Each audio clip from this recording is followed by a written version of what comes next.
Sen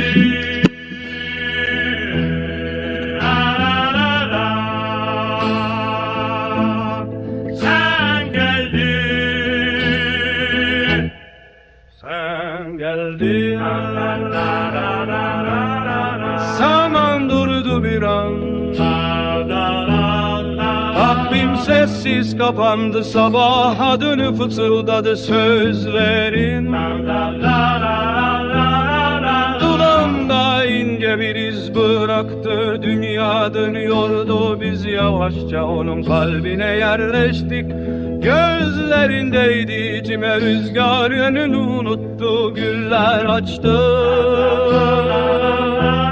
Senin dokunuşundan